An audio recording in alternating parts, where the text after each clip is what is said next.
দেখেন, আপনারা যারা আছেন, পড়ালেখার একটা সিস্টেম আছে, পড়ালেখার একটা মুড আছে। এখন আপনি কোন মুডে আছেন, আপনার পড়ালেখা ভালো লাগতেছে কি না, এইটার উপর ডিপেন্ড করে আপনারা স্টাডি করবেন। যখন আপনারা দেখবেন যে গুরুত্বপূর্ণ কোনো সাবজেক্ট বা গুরুত্বপূর্ণ কোনো চ্যাপ্টার আপনারা পড়বেন, তখন যখন আপনাদের পড়ার মুড থাকে বা পড়ার জন্য একটা আগ্রহ থাকে, তখন ওইটা পড়বেন। আবার যখন দেখবেন যে আপনাদের পড়ার আগ্রহ কম আছে, তখন আপনারা কি করবেন? তখন আপনারা একটু এমসিকিউ দেখাইলেন, একটু লিগাম প্রশ্ন ব্যাংক দেখলেন, বা যেগুলো আপনার কাছে কম গুরুত্বপূর্ণ মনে হচ্ছে বা আপনি পারবেন, আপনি হাজারবার পড়লেও সেটা পারবেন, তখন আপনি কি করবেন? যখন আপনার পড়তে ইচ্ছা করবে না, তখন আপনি ওইগুলো পড়বেন। আর যখন আপনার ফুল ইন্টেনশন থাকে, তখন আপনারা কি করবেন? যেটা আপনি পারেন না বা নতুন একটা চ্যাপ্টার বা গুরুত্বপূর্ণ একটা চ্যাপ্টার, সেটা আপনি পড়বেন। গুরুত্বপূর্ণ ধারা বা গুরুত্বপূর্ণ পড়াগুলো তখন পড়বেন।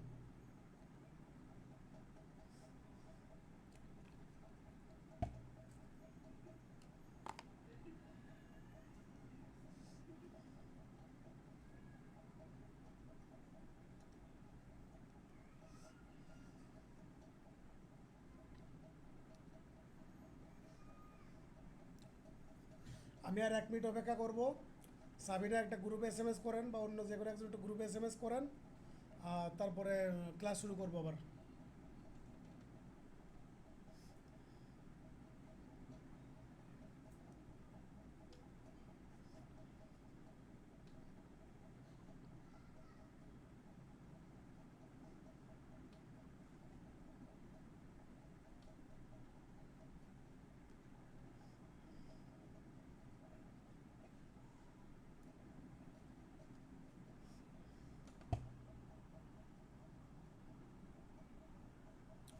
মোজাম্মেল ভাই,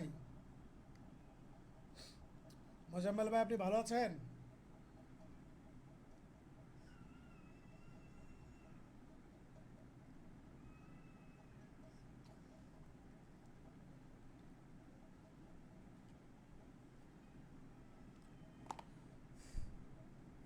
মোজাম্মেল ভাই শুনতে পাচ্ছেন?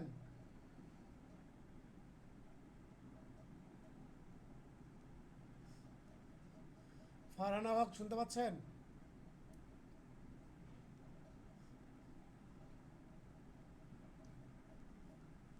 জি স্যার, ভালো আছি। আসসালামু আলাইকুম ভাইয়া। ওয়ালাইকুম আসসালাম।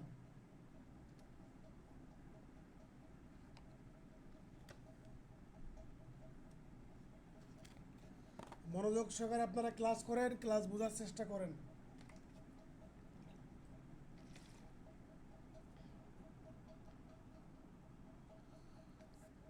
কেউ যদি না বুঝেন আমাকে প্রশ্ন করবেন, যে কোনো ধরনের প্রশ্ন, যে কোনো আইন থেকে যে কোনো সময় প্রশ্ন করবেন।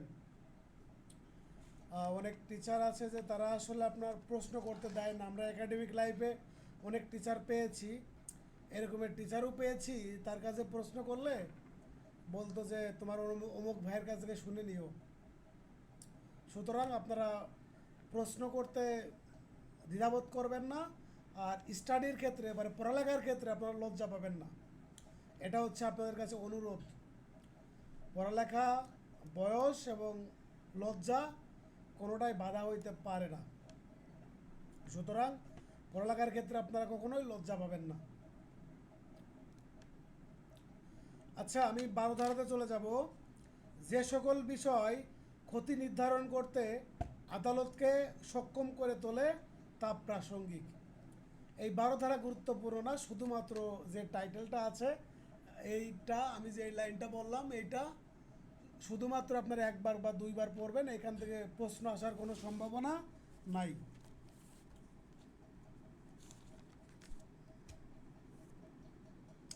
তারপরে চলে যাব 13 ধারাতে। 13 ধারাতে বলতেছে অধিকার, প্রথা, রীতিনীতি সম্পর্কে প্রশ্ন উঠে তখন সেটা ঘটনাবলী কী হয়, প্রাসঙ্গিক হয়ে যায়। যেমন ধরেন এই যে মোজাম্মেল ভাই, সৈকত ভাই, আলামিন ভাই, এরা দীর্ঘ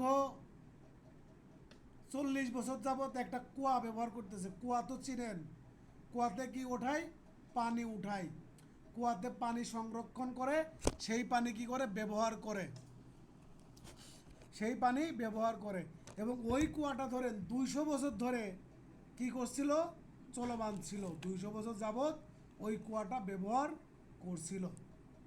এখন পরবর্তীতে কোনো একজন ব্যক্তি, ধরেন যে এই ফারহানা হক, তারপরে বিথি, সাবিনা, এই তিনজন দাবি করলো যে তারা তিন বোন দাবি করলো যে এই কুয়ার মালিক হচ্ছে আমি, আমার বাবা মালিক ছিল, এই কুয়ার মালিক হচ্ছে আমার বাবা ছিল, পৈতৃক সূত্রে এই কুয়ার মালিক এখন আমরা। আর এই যে আলামিন, মোজাম্মেল, মুশফিক, সৈকত, এরা দাবি করতেছে যে এই কুয়াটা ব্যবহার হচ্ছে 200 বছর ধরে। এই 200 বছরের মধ্যে কেউ প্রশ্ন উত্থাপন করে নাই যে এই কুয়ার মালিক আমি। তাহলে এই যে কোনো অধিকার, প্রথা, রীতিনীতি সম্পর্কে যখন কেউ প্রশ্ন উত্থাপন করবে তখন ওই ঘটনাবলী কী হয়ে যাবে, প্রাসঙ্গিক হয়ে যাবে। যখন প্রাসঙ্গিক হয়ে যাবে তখন এই কুয়ার মালিকানা, দখল এবং এই ব্যবহার, এইগুলো সম্পর্কে কী করা যাবে, সাক্ষ্য প্রদান করা যাবে। আমি আগেও বলেছি যে কোনো একটা বিষয় প্রাসঙ্গিক আমরা এই কারণেই করব যেন আমরা ওই বিষয়ে সাক্ষ্য প্রদান করতে পারি। যদি প্রাসঙ্গিক না হয় তাহলে আমরা সাক্ষ্য প্রদান করতে পারবো না।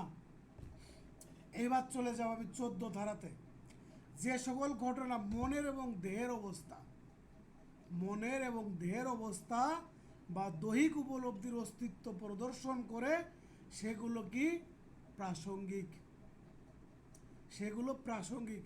আমরা জানি যে শুধুমাত্র মানুষের দৈহিক ক্ষতি হতে পারে না, মানুষের মনেরও ক্ষতি হয়।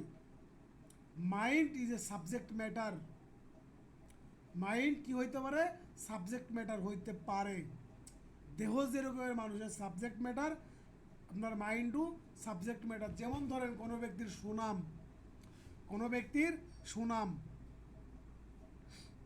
সুনাম যদি ক্ষুণ্ণ হয় আমরা কি করি, ডিফামেশনের মামলা করি। কত ধারাতে, 500 ধারাতে। এই মানহানির যত শাস্তি আছে সকল শাস্তি হলো 2 বছর কারাদণ্ড। আমি বলেছিলাম, আপনাদের মনে আছে কি না? মানহানির যত শাস্তি আছে সকল শাস্তি আপনার 2 বছর কারাদণ্ড, বিনাশ্রম কারাদণ্ড এবং অর্থদণ্ড বা উভয় দণ্ড। তাহলে আমরা এখান থেকে 14 ধারা পর্যন্ত পড়লাম। তারপর আমরা চলে যাব 17 ধারাতে। দেখেন 17 ধারাতে বলতেছে এই 14-র মাঝামাঝি যে ধারাগুলো আছে ওইগুলো পড়ার দরকার নাই, আসবে না। তারপরে চলে যাবো আমরা 17 ধারাতে। 17 ধারাতে বলছে অ্যাডমিশন। অ্যাডমিশন, অ্যাডমিশনের বাংলা হচ্ছে স্বীকৃতি, আর কনফেশনের বাংলা হচ্ছে স্বীকারোক্তি। আপনার একটু আপনাদের যাদের কাছে খাতা আছে, বই আছে, একটু পাশে লিখে রাখেন। অ্যাডমিশন স্বীকৃতি, আর কনফেশন স্বীকারোক্তি। এখন এই অ্যাডমিশনটা হচ্ছে যে কোনো ব্যক্তি কর্তৃক, ভালো করে সূক্ষ্মভাবে একটু মনে রাখেন, একটু শুনেন। স্বীকৃতিটা হচ্ছে বা অ্যাডমিশনটা হচ্ছে কোনো ব্যক্তি কর্তৃক কোনো লিখিত মৌখিক কোনো বিবৃতি, যেটা বিচার্য বিষয় এবং প্রাসঙ্গিক বিষয় সম্পর্কে ইঙ্গিত প্রদান করে। যেটা বিচার্য বিষয় এবং প্রাসঙ্গিক বিষয় সম্পর্কে কি করবে? ইঙ্গিত প্রদান করবে। এই ইঙ্গিত প্রদানটাকে বলা হচ্ছে কি? অ্যাডমিশন। এখন ধরেন এই অ্যাডমিশনকে আপনারা খুব সহজভাবে মনে রাখতে পারেন এভাবে যে কোনো ব্যক্তি কর্তৃক কোনো বিবৃতি প্রদান করা, কোনো ব্যক্তি কর্তৃক কোনো বিবৃতি প্রদান করা। এখন যে কোনো একটা ঘটনা সম্পর্কে যে কোনো ধরনের একটা ব্যক্তি কি করতে পারে? যে কোনো একটা মন্তব্য করতে পারে। এই মন্তব্যটাই হচ্ছে কি? অ্যাডমিশন বা স্বীকৃতি। অ্যাডমিশন বা স্বীকৃতি। যেমন ধরেন মুশফিক ভাই বলল মোজাম্মেল হচ্ছে চোর, সাবিনা হচ্ছে ডাকাত। এই যে কোনো ধরনের বিবৃতি, যে কোনো ধরনের মন্তব্য যে কোনো ব্যক্তি করতে পারেন। প্রত্যেকটা মন্তব্যই হচ্ছে কি? আপনার অ্যাডমিশন। প্রত্যেকটা মন্তব্য হচ্ছে কি? অ্যাডমিশন। এখন ধরেন স্বীকৃতি 3 প্রকার। স্বীকৃতি কত প্রকার বা অ্যাডমিশন কত প্রকার? 3 প্রকার। 3 প্রকার। যেমন ধরেন অ্যাডমিশন কি হইতে পারে? মৌখিক হইতে পারে। অ্যাডমিশন লিখিত হইতে পারে। অ্যাডমিশন দালিলিক হইতে পারে।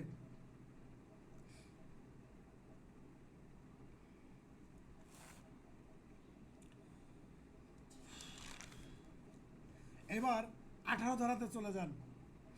তাহলে অ্যাডমিশন কাকে বলে বুঝতে পেরেছেন? অ্যাডমিশনের সহজভাবে আপনারা বুঝবেন এভাবে যে কোনো ব্যক্তি কর্তৃক কোনো বিষয় সম্পর্কে যে কোনো ধরনের একটা বিবৃতি প্রদান করা। এই যে কোনো ধরনের বিবৃতি প্রদান করাকেই বলা হচ্ছে কি? অ্যাডমিশন বা স্বীকৃতি। আর আমি বলেছি যে কনফেশন বলতে স্বীকারোক্তি বোঝায়, আর অ্যাডমিশন বলতে স্বীকৃতি বোঝায়। হ্যাঁ, তারপরে চলে যাব আমরা 18 ধারাতে। যেমন ধরেন 18 ধারাতে বলতেছে কারা স্বীকৃতি প্রদান করতে পারে, কোন কোন ব্যক্তি স্বীকৃতি প্রদান করতে পারে। ধরেন মোট 8 শ্রেণীর ব্যক্তি কি করতে পারে? স্বীকৃতি প্রদান করতে পারে। এক্ষেত্রে এই 18 ধারাতে 5 শ্রেণীর ব্যক্তির কথা বলা হয়েছে, আর 19 ধারা আর 20 ধারাতে একটা একটা করে মোট 2টার কথা বলা হয়েছে। 2 শ্রেণীর ব্যক্তির কথা বলা হয়েছে। তাহলে মোট হচ্ছে 7 শ্রেণীর ব্যক্তি কি করতে পারে? স্বীকৃতি প্রদান করতে পারে। এখন কথা হচ্ছে তাহলে যদি প্রশ্ন আসে পরীক্ষাতে 18 ধারা অনুযায়ী স্বীকৃতি প্রদান করতে পারে কত শ্রেণীর ব্যক্তি? কি উত্তর করবেন? 5 শ্রেণীর ব্যক্তি। আর যদি পরীক্ষাতে প্রশ্ন আসে মোট কত শ্রেণীর ব্যক্তি কি করতে পারে? আপনার অ্যাডমিশন করতে পারে, খালি কি উত্তর করবেন বলেন তো? 7 শ্রেণী। হ্যাঁ, 7 শ্রেণীর ব্যক্তি। এখন ধরেন এই 18 ধারাতে 5 শ্রেণীর ব্যক্তি আমরা একটু আলোচনা করি। যেমন ধরেন 1 নম্বরে আছে মামলার যে কোনো পক্ষ, মামলার পক্ষগণের প্রতিনিধি। 2 নম্বরে প্রতিনিধি, রিপ্রেজেন্টেটিভ বা রিপ্রেজেন্টেটর। তাহলে মামলার যে কোনো পক্ষ, যে কোনো প্রতিনিধি, কোনো প্রতিনিধিত্বমূলক মামলায় বাদী বিবাদী প্রতিনিধি হিসেবে মামলায় যার মালিকানাগত আর্থিক স্বার্থ রয়েছে। ধরেন যে কোনো ব্যক্তি তার যদি উক্ত সাবজেক্ট ম্যাটারে বা উক্ত ঘটনায় বা উক্ত বিষয়ে কোনো স্বার্থ থাকে, যদি কোনো স্বার্থ থাকে তাহলে তার কি হবে? সেই ব্যক্তি বিবৃতি প্রদান করতে পারবে। তারপরে চলে যান যে যার নিকট হতে মামলার স্বার্থ বা বিষয়বস্তুর স্বার্থটি পাওয়া গেছে। মানে ধরেন যে মামলার যে সাবজেক্ট ম্যাটার আছে সেই সাবজেক্ট ম্যাটারটা যার কাছে আছে। যেমন ধরেন বিথি হলো আপনার একটা স্বর্ণের চেন চুরি করলো, বিথি মাইন্ড করেন না, উদাহরণ দিচ্ছি। তাহলে কি বিথি একটা স্বর্ণের চেন চুরি করলো, চুরি করে কার কাছে রাখছে? সাবিনার কাছে রাইখা দিছে। তাহলে এই যে স্বর্ণের চেন সাবিনার কাছে রাইখা দিছে, এখন সাবিনার কি সে একটা বিবৃতি প্রদান করতে পারে। কোন বিষয়ে বিবৃতি প্রদান করতে পারবে? এই যে বিধির চুরি, স্বর্ণ যে চেন চুরির যে বিষয়, এই বিষয়ে কি করতে পারবে? সাবিনা বিবৃতি প্রদান করতে পারবে, কারণ এই যে চোরাই মাল বা চোরের যে চুরিকৃত যে বিষয়বস্তু, এটা সাবিনার কাছে রক্ষিত ছিল। তারপরে চলে যান 19 ধারাতে চলে যান। এই যে 5 শ্রেণীর ব্যক্তির কথা বললাম, যে কোনো পক্ষ, যে কোনো প্রতিনিধি, মামলার আর কোনো পক্ষগণ কর্তৃক প্রতিনিধিত্বমূলক হিসেবে, বা যার এই মামলা সম্পর্কে স্বার্থ আছে, যার কাছে মামলার বিষয়বস্তু আছে, 5 শ্রেণীর ব্যক্তি। এবার আমি চলে যাব 19 ধারাতে। তৃতীয় ব্যক্তির অবস্থান যে ক্ষেত্রে স্বীকৃতি,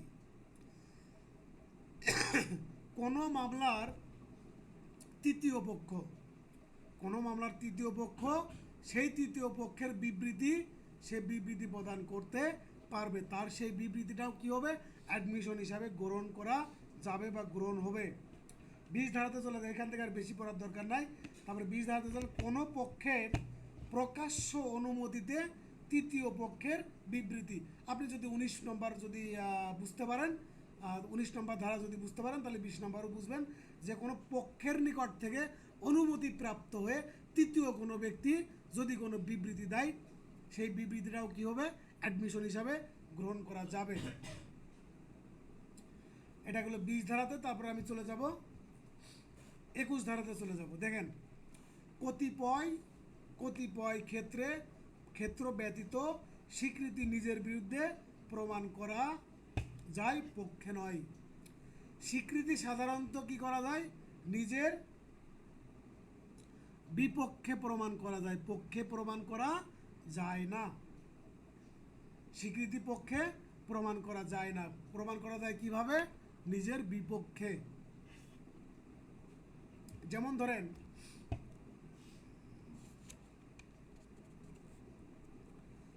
এই স্বীকৃতিটা হচ্ছে দেওয়া হয় কিরকমের করে? যেমন ধরেন, কোনো একজন ব্যক্তি বলল অমুক ব্যক্তি চোর, অমুক ব্যক্তি চুরি করেছে, আমি দেখেছি, সে চুরি করে আসার পরে এখানে অবস্থান করছিল, সেটাও আমি দেখেছি। এই যে এই বিষয়গুলো, এটা তার বিপক্ষে চলে যাচ্ছে। আবার দেখেন, পক্ষে কিন্তু এটা প্রমাণ করতে যায় না, যেমন সে সাফাই গাইল। যেমন ধরেন, স্বীকৃতি নিজের পক্ষে প্রমাণ করা যায় না, এটি ব্যক্তির বিরুদ্ধে প্রমাণ করতে হয়। যেমন ধরেন, তবে মানে 3টা ক্ষেত্রে কি করা যায়? পক্ষে প্রমাণ করা যায়। 3টা ক্ষেত্রে স্বীকৃতি পক্ষে প্রমাণ করা যায়। একটা হচ্ছে যে মৃত্যু বা যদি নিখোঁজ হয়ে যায়। 2 নম্বরটা হচ্ছে মনের বা দেহের অবস্থা বর্ণনা করলে। 3 নম্বরটা হচ্ছে যদি অন্যভাবে প্রাসঙ্গিক হয়। অন্য কোনোভাবে যদি প্রাসঙ্গিক হয়, তাহলে সেটা কি করা যাবে? নিজের পক্ষে প্রমাণ করা যাবে। আরেকটা হচ্ছে যে মনের এবং দেহের অবস্থা যদি বর্ণনা করে। আর 1 নম্বরটা হচ্ছে মৃত্যু বা নিখোঁজ যদি হয়, যে ব্যক্তি বিবৃতি প্রদান করেছে সেই ব্যক্তি যদি মারা যায় বা নিখোঁজ হয়ে যায়, তাহলে সেই স্বীকৃতি কি করা যাবে? নিজের পক্ষে প্রমাণ করা যাবে। দেখেন, এই 21 ধারা কিন্তু আপনার লিখিতর ক্ষেত্রে খুব গুরুত্বপূর্ণ। লিখিতর ক্ষেত্রে 21 ধারা, 28 ধারা, তারপরে 17 ধারা, এই 3টা ধারা গুরুত্বপূর্ণ। আমরা সামনে আরও আগাবো, এক এক করে বলবো। তারপরে দেখেন, যখন কোনো ব্যক্তি কোনো বিবৃতি প্রদান করে, সেটা 2 রকমের হইতে পারে। সেটা হচ্ছে সেলফ সার্ভিং, এটা হচ্ছে যেমন, আরেকটা হচ্ছে সেলফ হার্মিং, মানে নিজেকে আপনার বা নিজের পক্ষে যদি কোনো ব্যক্তি বলে, তাহলে সেটা হবে কি? Self serving. আর একটা হচ্ছে সেলফ হার্মিং। এই সেলফ হার্মিংটা হচ্ছে যে, যেমন ধরেন, আমি একটা বিবৃতি দিলাম যে এই মুজাহিদ আমার কাছে 5 লক্ষ টাকা পাবে, তাহলে আমি বিবৃতি কিন্তু লিটারালি আমার বিপক্ষে দিলাম, আমার পক্ষে আমি দিই নাই। আরেকটাই বললাম যে এই সাবিনার কাছে একটা কলম আছে, ওই কলমটা আমার, ওই কলমটা আমার। তার মানে কি? আমি নিজেকে নিজের পক্ষে বললাম। তাহলে বিবৃতি 2 রকমের হইতে পারে, একটা হচ্ছে সেলফ সার্ভিং আর একটা হচ্ছে সেলফ হার্মিং। সেলফ হার্মিং যেটা, সেটা হচ্ছে নিজের বিপক্ষে বলা, আর একটা হচ্ছে নিজের পক্ষে বলা। ঠিক আছে, তাহলে এইখানে আপনারা সাধারণত কি যায়, নিজের পক্ষে এই বিবৃতি প্রমাণ করা যায় না, নিজের বিপক্ষে কি করা যায়, বিবৃতি প্রমাণ করা যায়। কিন্তু তিনটা ক্ষেত্রে আপনার কি করা যায়, নিজের পক্ষে প্রমাণ করা যায়। এক নম্বরটা হচ্ছে আপনার বা এক নম্বরটা হচ্ছে যে ব্যক্তি বিবৃতি দিয়ে দেয় সেই ব্যক্তি যদি মারা যায় বা নিখোঁজ হয়ে যায়। আর একটা 2 নম্বর হচ্ছে যে মনের এবং দেহের অবস্থা বর্ণনার ক্ষেত্রে। আর 3 নম্বরটা হচ্ছে অন্য কোনোভাবে যদি এটা প্রাসঙ্গিক হয়ে যায়। এখন এই অ্যাডমিশনটা আপনার দেওয়ানি এবং ফৌজদারি উভয় মামলাতে প্রযোজ্য। দেওয়ানি এবং ফৌজদারি উভয় মামলাতেই ব্যবহার করা যাবে। কিন্তু এই অ্যাডমিশন, আমি কিন্তু আপনাদের বলেছি অ্যাডমিশন হচ্ছে স্বীকৃতি আর কনফেশন হচ্ছে স্বীকারোক্তি। এই কনফেশনটা শুধুমাত্র ফৌজদারি মামলায় ব্যবহার করা যায়। কনফেশনটা শুধুমাত্র ফৌজদারি মামলায় ব্যবহার করা যায়। আমরা 24 ধারা থেকে আমরা কনফেশন পড়তে থাকব। আমরা আজকে যতদূর সম্ভব আমরা পড়তে থাকব। এই ক্লাস শেষ হওয়ার আগ পর্যন্ত আরও আমরা হয়তো 20 মিনিট মতো ক্লাস নিতে পারবো। দেখেন, দলিলের অন্তর্গত বিষয় সম্পর্কে মৌখিক স্বীকৃতি যখন প্রাসঙ্গিক, দলিলের কোনো বিষয় সম্পর্কে কি করতে পারবে কোনো ব্যক্তি, যে ক্ষেত্রে মৌখিক সাক্ষ্য প্রদান করতে পারবে। আমরা জানি যে দলিলের বিষয় সম্পর্কে সাধারণত দালিলিক সাক্ষ্যই কি করতে হয়, প্রদান করতে হয়। কিন্তু এই সাক্ষ্য আইনের 22 ধারাতে বলা হচ্ছে যে দলিলের বিষয় সম্পর্কেও মৌখিক সাক্ষ্য প্রদান করা যাবে। দেখেন, যখন পক্ষ প্রমাণ করতে চায় যে তারা মাধ্যমিক সাক্ষ্য দেওয়ার অধিকারী, যখন একটা দলিলের বিষয় প্রমাণ করার ক্ষেত্রে কোনো ব্যক্তি মাধ্যমিক সাক্ষ্য দেওয়ার অধিকারী যদি হয়, তাহলে সেই বিষয় সম্পর্কে কী করা যাবে, মৌখিক সাক্ষ্য প্রদান করা যাবে।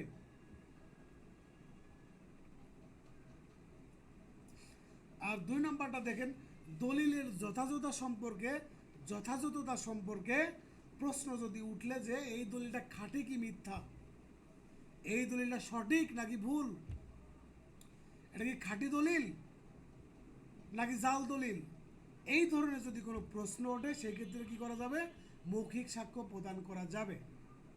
এখন দেখেন, আমরা এখানে 2টা পয়েন্ট পাইলাম। একটা হচ্ছে যে ক্ষেত্রে মাধ্যমিক সাক্ষ্য দেওয়ার অধিকার থাকে, আর 2 নম্বরটা হচ্ছে যে ক্ষেত্রে দলিল খাঁটি নাকি জাল এই বিষয়ে কোনো প্রশ্ন উত্থাপিত হয়।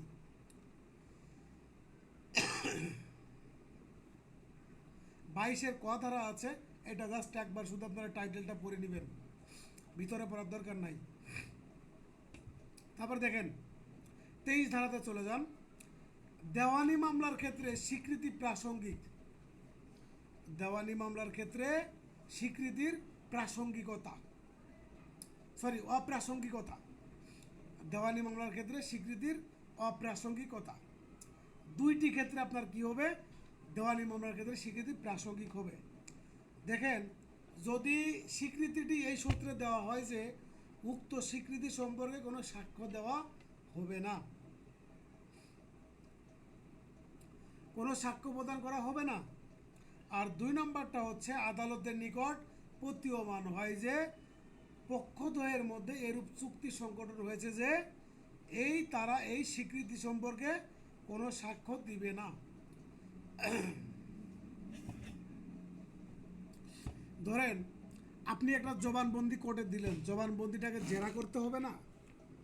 দেখুন, আপনারা পক্ষ আছেন, যেমন মুজাম্মেল ভাই আছে আর মুজাহিদ আছে, 2জন 2 পক্ষ, একজন বাদী একজন বিবাদী। এখন তারা আপনার একটা দলিল কি করলো, কোর্টে উপস্থাপন করলো। কোর্টে উপস্থাপন করে বলতেছে, আমি এই দলিলটা উপস্থাপন করবো, এই দলিল সম্পর্কে মুজাহিদ তুমি কি করতে পারবে না, কোনো জেরা করতে পারবে না। যদি এই ধরনের কোনো চুক্তি বা শর্ত থাকে সেক্ষেত্রে সেটা কি হবে, প্রাসঙ্গিক হবে।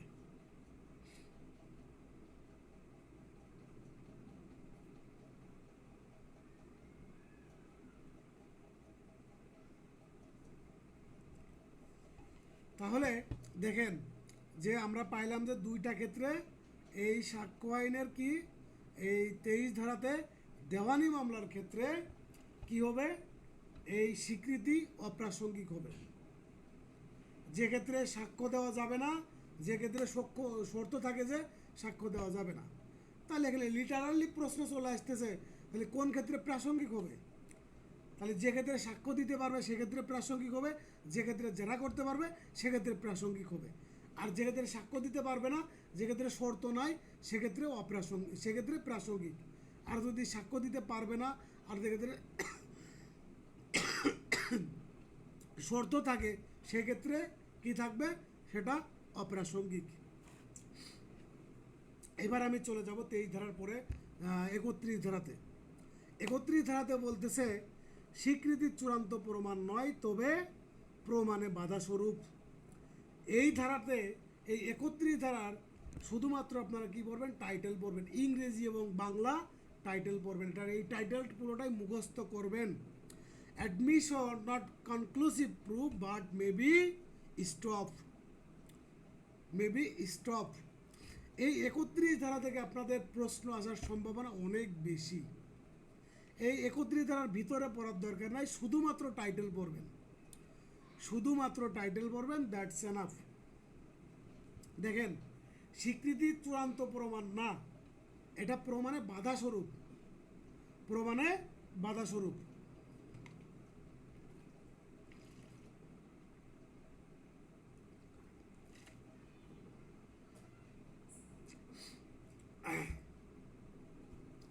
এইবার আমি এই যে আপনার অ্যাডমিশনের যে 17 ধারা থেকে 23 ধারা পর্যন্ত পড়াইলাম, এখন আমি মানে খুবই গুরুত্বপূর্ণ একটা চ্যাপ্টারে প্রবেশ করতেছি, যেইখান থেকে আপনারা প্রশ্ন একটা পাবেন।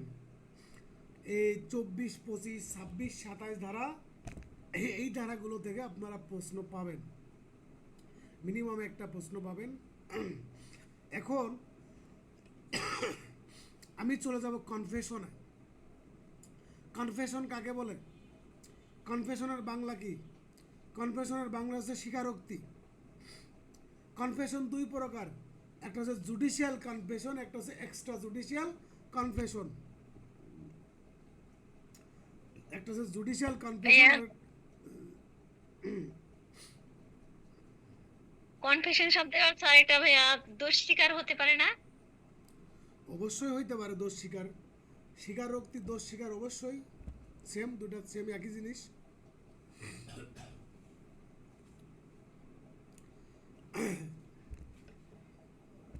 হ্যাঁ, আপনারা যে ফারহানা যেটা বললো এটা ক্লিয়ার হয়ে যাবেন এখনই।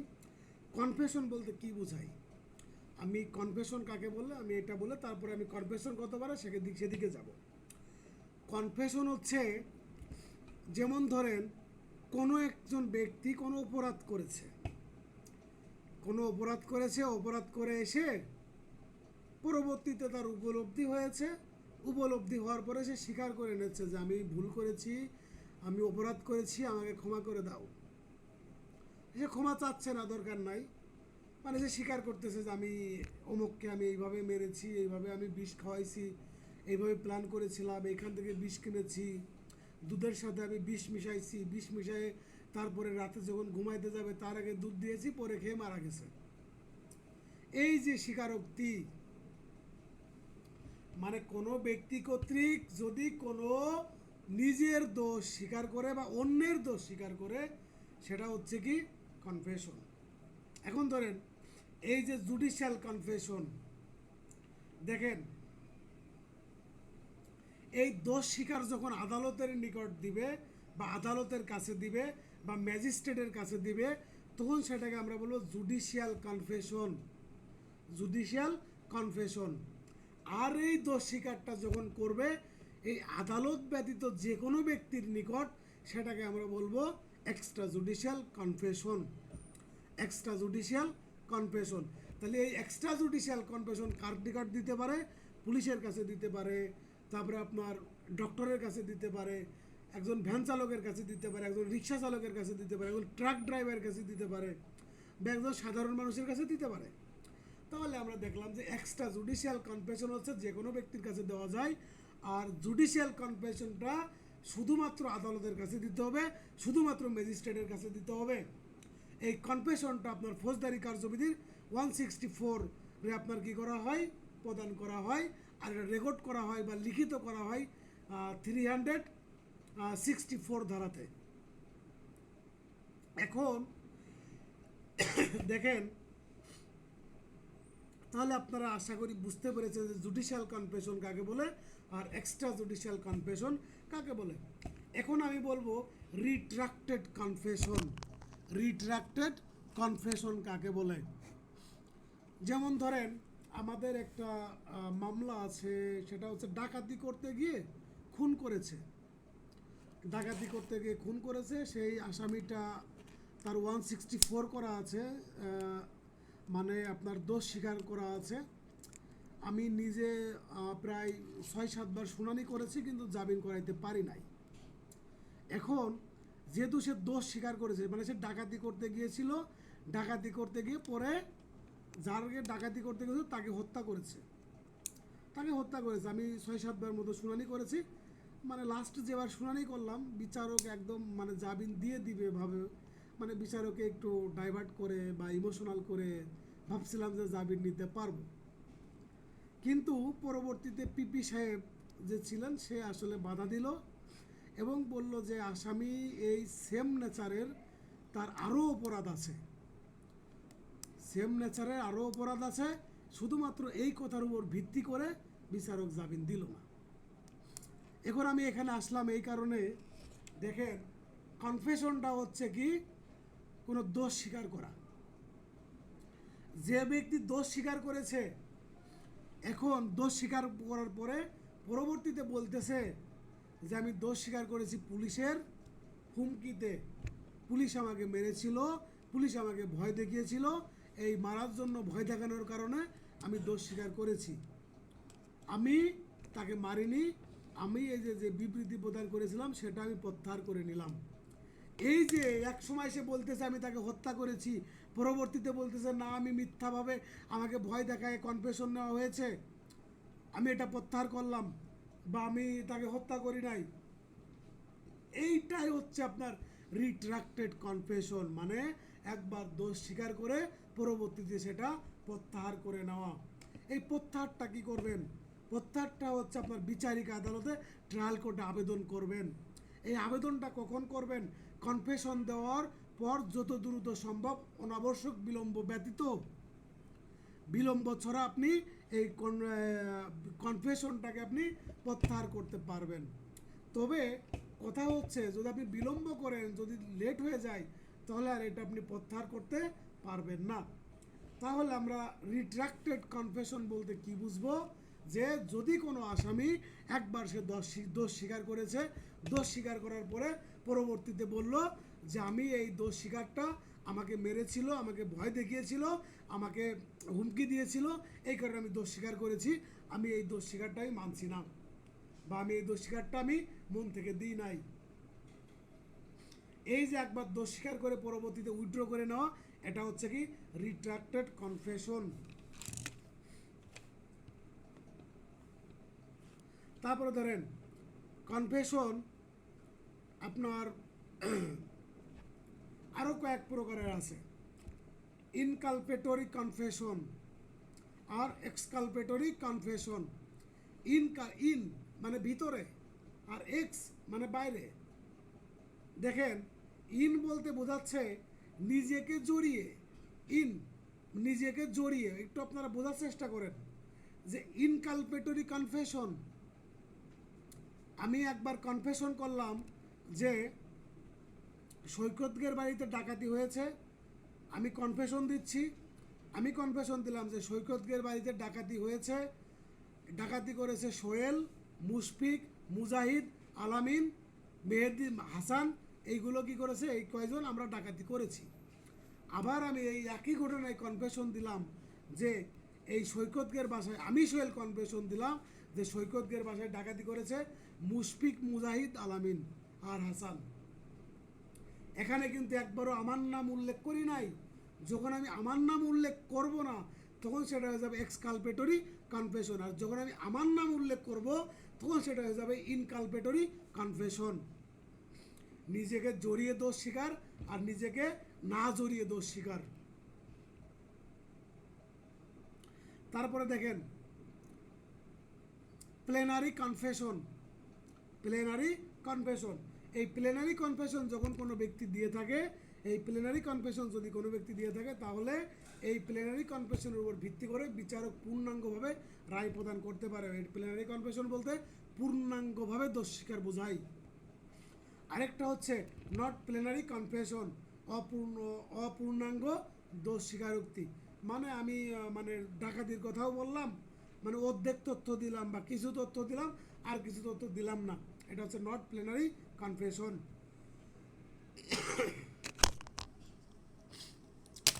আপনাদের কারো কোনো প্রশ্ন আছে?